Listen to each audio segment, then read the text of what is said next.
सर्व पत्रकार बंधू आणि भगिनींनो, आपणा सर्वांना जय भीम, नमस्कार. आज आपलं या पत्रकार परिषदेमध्ये स्वागत करून आम्ही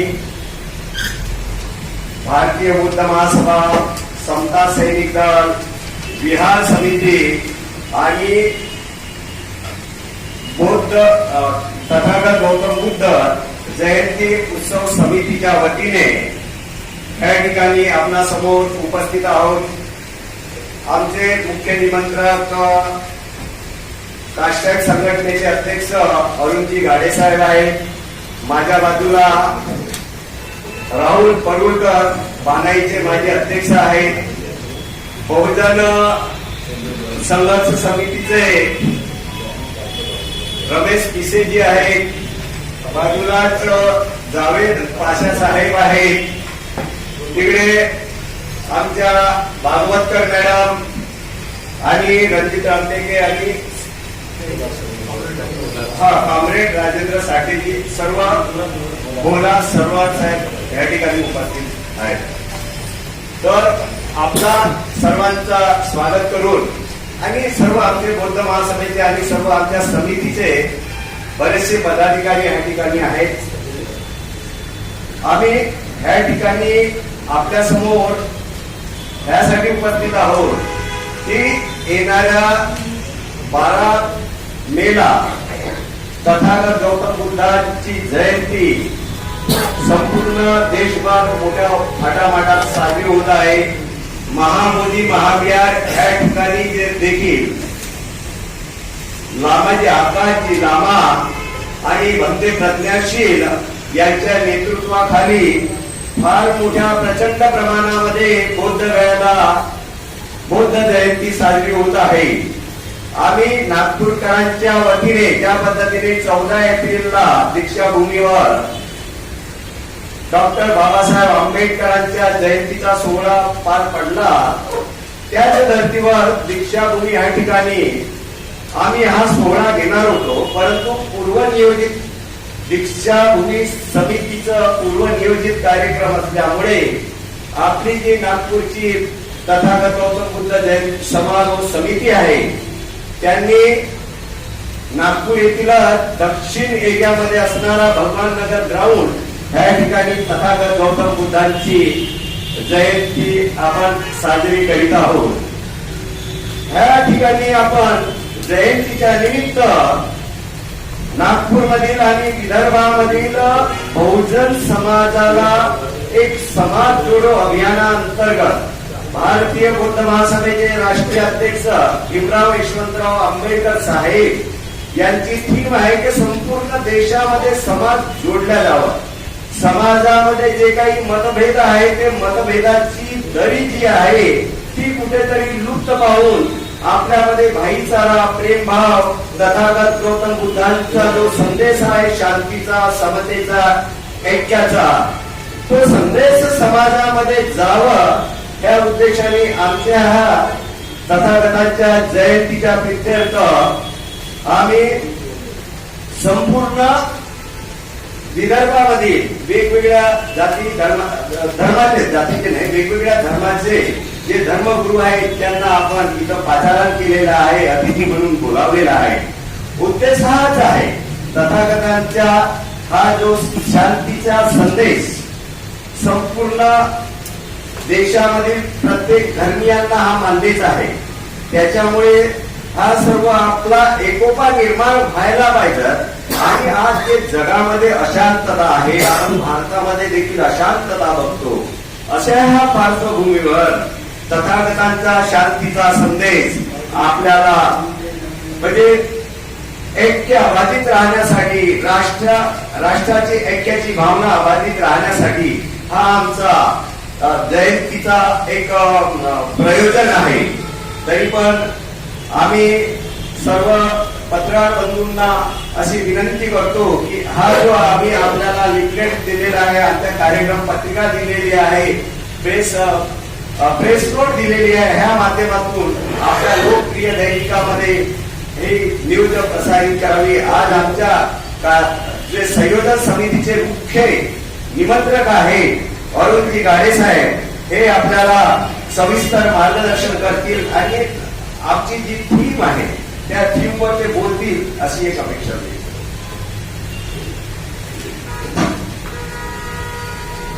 सर्वांना नमस्कार.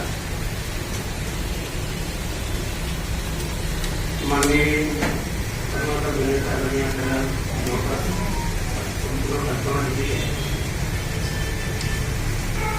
आपल्याला माहित असेल की तथागत बुद्धाचा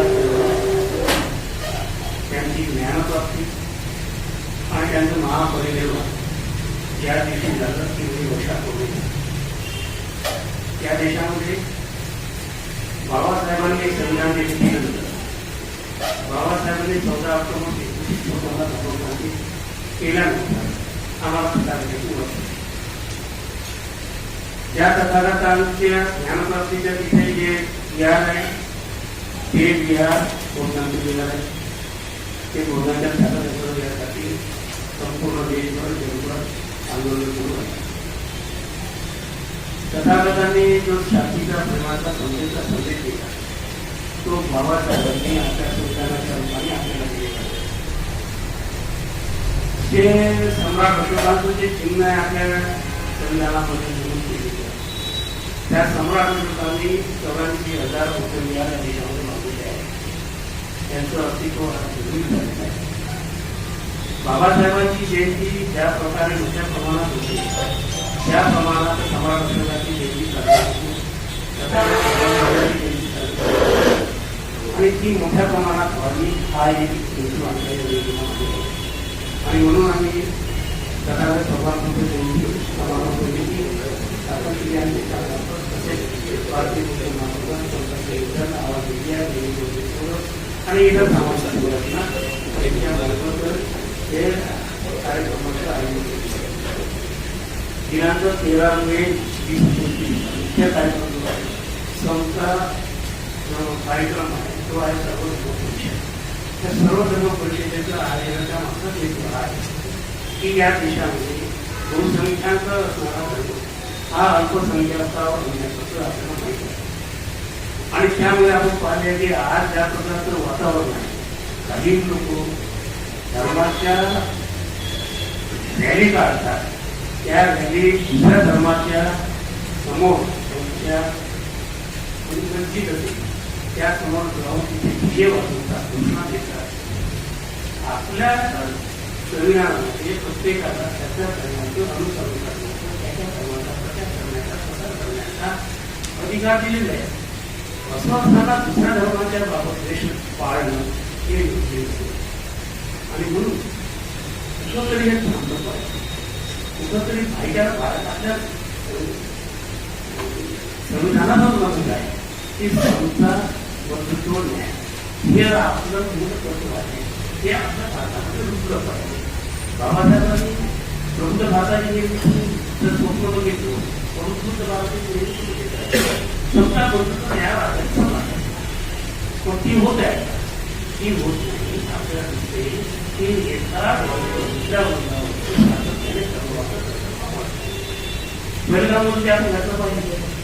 पहिलगावमध्ये आता तुम्ही आतंकवाद्यांना एवढा वेळ की त्या या प्रकारचं त्याचं भूमीचं वातावरण तयार केलेलं आहे. आणि हम सोडायचे होता म्हणून तर आपण आज रात्री काल अंधारामध्ये आपल्या सैनिकांनी केला तो प्रशंसनीय आहे. त्यांचं अभिनंदन करतो. कारण तो सैन्य आपली भारतीय सैन्य जे जगात सर्वात महत्वाचं आहे. काल केलेला त्यांनी आतंकवाद्यांचा साधना त्याचा आम्ही अभिनंदन करतो. परंतु या देशातले धार्मिक आतंकवादी आहे त्याचा पण सपोर्ट करणार, जातीय आतंकवादी आहे त्याचा पण सपोर्ट करणार, हा आमचा प्रश्न. आणि म्हणून या सर्व प्रश्नांचा जे अनेक प्रश्न आपल्या समोर आहे. आता एक दुसरं जे आलेलं आहे की जलसुरक्षा कायदा काय कायदा आहे. गव्हर्नमेंट कायदा आपल्याला माहिती 1919ला ब्रिटिशांनी काढला होता की राज्यसत्तेच्या विरोधात तुम्ही करत असेल तर त्या कायद्याअंतर्गत धरपकड करून त्याला तुरुंगात टाकलं. तशाच प्रकारचा कायदा तुम्ही काय स्वतंत्र पाठवते आमचा अनेक कायदे आहेत. देशद्रोहाचे कायदे अनेक कायदे असताना हा जनसुरक्षा कायदा म्हणजे हे कायदेशीर करता तुम्ही म्हणता नक्षलवाद संघटनेचा बंदोबस्त करण्यासाठी कुठे आहे तुमचे नक्षलवाद? कुठे आहे? गावात आहे. पहिल्या जमान्यात होते ते नक्षलवाद काय, आता कुठं लक्षात आहे? त्याचा उल्लेख करायचा आणि बात करायची की बेकायदेशीर संघटना. तुमच्या बेकायदेशीर संघटना म्हणजे तुमच्या विरोधात बोलणारा ही बाईक बेकायदेशीर संघटना, तुमच्या विरोधात म्हणणारा तो बेकायदेशीर कृत्य. बेकायदेशीर संघटना आणि बेकायदेशीर कृत्य या नावाखाली तुमचा आवाज टाकण्याचा हा जनसुरक्षा कायदा आहे. त्याच्या विरोधात आपण बोलू पाहिजे ना. आणि म्हणून या सर्व अल्पसंख्याक आपण हिंदू समाजातली ही जे बहुसंख्याक आहे त्यांचं शोषण होत आहे. तेव्हा आरक्षणाचा विषय निघाला, त्यांना हिंदूच्या ओबीसीला आरक्षण द्यायचा विषय निघाला की आरक्षण नाही द्यायचे. म्हणजे आम्ही तुम्ही म्हणतात की हिंदू एकजूट आहे आणि ज्यावेळेस त्याच्या कल्याणाचा त्यांच्या विकासाचा प्रश्न येतो त्यावेळेस म्हणतात की आम्ही नाही द्यायला. ही जी डोकली स्थिती आहे ही मोड झाली पाहिजे. आणि म्हणून सर्व जे बहुसंख्याक म्हणजे हिंदू आहे, जे परिवर्तनवादी हिंदू आहेत, ते मग शीख असो जैन असो, यांनी सर्वांनी आपलं कुठे विचाराबद्दल झालं पाहिजे आणि या देशामध्ये शांतता सर्वांना प्रस्थापित झाली पाहिजे. हा म्हणून आम्ही हे सर्व काळजी केलेली आहे. या परिस्थितीसाठी आपण सर्वांना करतो. या कार्यक्रमाचे मुख्यमंत्री शिवाजी आंबेडकर पण आहे आणि या कार्यक्रमाचे अध्यक्ष जे आहे डॉक्टर सिल्वाना धरते आहेत ते आणि त्यांच्या अध्यक्षतेसाठी हा कार्यक्रम होऊन त्याच्या अगोदर कार्यक्रम आहे. आणि मग कार्यक्रमानंतर यामध्ये पाहुणे जे आहे एक मास्टर तरीसम जनागर जे आहे ते पंजाबचे आहे आणि हे संविधानाचे प्रचारक आहे. दुसरे रेव्हरंड के.सी. बर्वे आहेत, ख्रिश्चन धर्मगुरू आहेत. तिसरे हजरत हाफिज अब्दुल वासिफ असा साहब जे मुस्लिम धर्मगुरू आहेत. माननीय मनजीत सिंगजी शीख धर्मगुरू आहेत. गणेंद्र धर्मदाते बौद्ध धर्मगुरू आहेत. आणि मुख्यमंत्री चित्रगुरू सांगितलं त्या धर्मात आहे. माननीय रमेश पवार हे औरंगाबादचे आहे. तेही अमृतवाणी आणि संविधानाचे प्रचारक आहे. तो भारतीय तरुण त्या विक्षेप लिंगायत धर्माच्या आहेत. आणि प्रशांत वावले हे आपल्याला माहिती आहे की व्यवस्थापकीय संचालक महाराष्ट्राचे आहेत. या सर्व पाहुण्यांना केलेलं आहे. आणि अनिरुद्ध शेवाळे यांच्या संगीतमय कार्यक्रमासोबत आम्ही कार्यक्रमाची सुरुवात केली. यामध्ये आम्ही या कार्यक्रमाच्या सहकार्याला या सामाजिक शैक्षणिक आणि सांस्कृतिक चळवळीमध्ये ज्यांचं योगदान आहे त्या मान्यवरांचा आम्ही अशा प्रकारचे केलेली आहे. 2 दिवसाचा कार्यक्रम आहे. 12 तारखेला या कार्यक्रमाची सुरुवात केली. सकाळी एक धर्मरॅली आम्ही आयोजित केली की सम्राट धर्माची दीक्षाभूमी आणि त्यानंतर सायंकाळी शताब्दी चौक ते धर्मरॅली नंबर केली आहे. तर त्या जयंतीला आम्ही मोठ्या प्रमाणात हे आयोजन करत आहे. यावर्षी आम्ही जरा उशिरा या कार्यक्रमाची सुरुवात केलेली आहे. परंतु पुढच्या वर्षी आम्ही याहीपेक्षा मोठ्या प्रमाणात उद्देश हा आहे की कथा सरकारच्या शांतीचा गौरवेचा संदेश हा सर्व धर्मात सर्व याच्यामध्ये शेवटी प्रत्येक धर्माचं कल्याण काय आहे. दुसरं जे आहे मानव कल्याणाचा हा पूर्ण प्रत्येक धर्माचा आहे. पण मानव कल्याणाच्या चिंतनेतून कल्याण का करतात.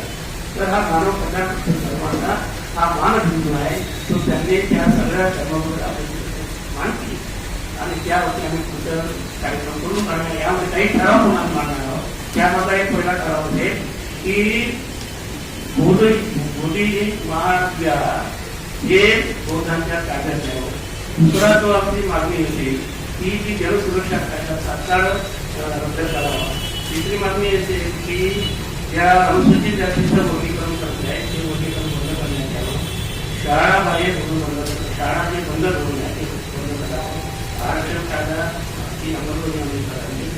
अनुसूचित जातीमध्ये आपल्याला माहीत आहे की त्याचा जो निधी आहे त्या लाडक्या बहिणीच्या योजनेवर खर्च होत आहे.